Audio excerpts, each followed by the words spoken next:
Welcome back to मुस्लिम सियासत। BJP ने आगामी लोकसभा चुनाव 2024 के लिए 195 उम्मीदवारों के नामों का ऐलान कर दिया है। हैदराबाद से अब की बार कोम्पेला माधवी लाठा को अपने उम्मीदवार बनाया है। बीजेपी और आरएसएस हैदराबाद को लेकर अब की बार काफ़ी सीरियस हैं।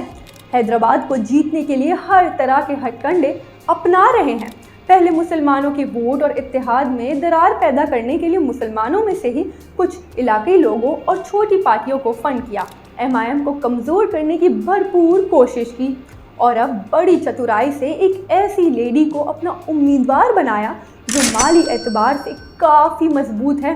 और अगर मुसलमानों से नफ़रत की बात की जाए तो उसकी जहर भरी ज़ुबान को देखकर राजा सिंह की नफ़रती बयान भी शर्म से झुक जाएंगे, इतनी नफ़रती औरत है। बीजेपी को लगता है उसने हैदराबाद के मुसलमानों में जो फूट डालने के लिए कुछ इलाके लीडर्स और पार्टीज़ को फंड किया था, उसने अपना काम कर दिया है और जब इलेक्शन होगा तो हैदराबाद के मुसलमानों का वोट कांग्रेस के साथ साथ हैदराबाद के इलाकाई पार्टियों में भी जाएगा और इस तरह बीजेपी इसका फ़ायदा उठाकर हैदराबाद फतेह कर सकती है। लेकिन बीजेपी के लिए इतना आसान नहीं होगा क्योंकि हैदराबाद में बरसों से मुसलमानों का मजबूत किला है और यहाँ के मुसलमानों की सियासी जमात एआईएमआईएम यहाँ राज कर रही है। लेकिन कहते हैं ना, अगर कौम गफलत का शिकार हो जाए तो उसकी तबाही तय है। पिछले कुछ अरसों से हैदराबाद के ओल्ड सिटी में आरएसएस और बीजेपी के फंड से चल रहे चंद छोटी सियासी जमात और कांग्रेसी लीडर्स जो एआईएमआईएम को कमज़ोर करने के लिए दिन रात काम कर रही है और उनके चुंगल में कुछ भोले भाले मुसलमान भी आ गए हैं और इसे हैदराबाद को काफ़ी खतरा हो सकता है। आज़ादी से पहले हो या बाद में पूरे भारत की सियासत हैदराबाद से ही चलती थी, लेकिन पिछले कुछ अरसे से हैदराबाद के लोग सियासत को हल्के में लेने लगे हैं और सियासत से दूरी बना रहे हैं। इससे हैदराबाद को काफ़ी नुकसान पहुंच सकता है। हैदराबाद का भी हाल वही हो सकता है जो रामपुर का हुआ।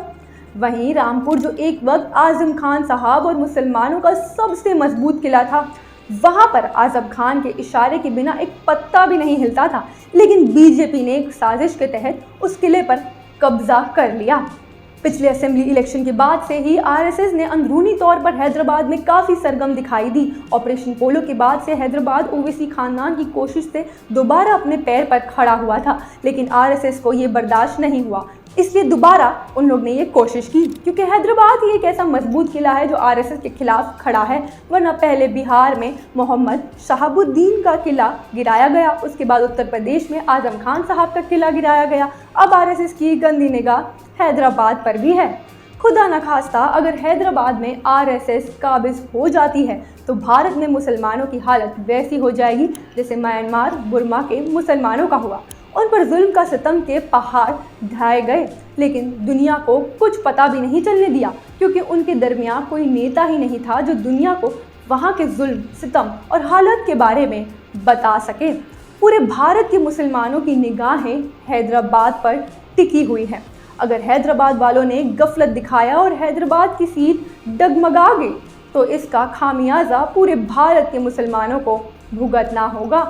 हैदराबाद वालों से उम्मीद है कि वो सियासी तौर पर बाहर आएंगे और इसके बारे में बात करेंगे, आसपास में इत्तेशार फैलाने वालों को पहचानेंगे और अपने वोट डिवाइड नहीं करेंगे और एमआईएम को और ज़्यादा मजबूत करेंगे।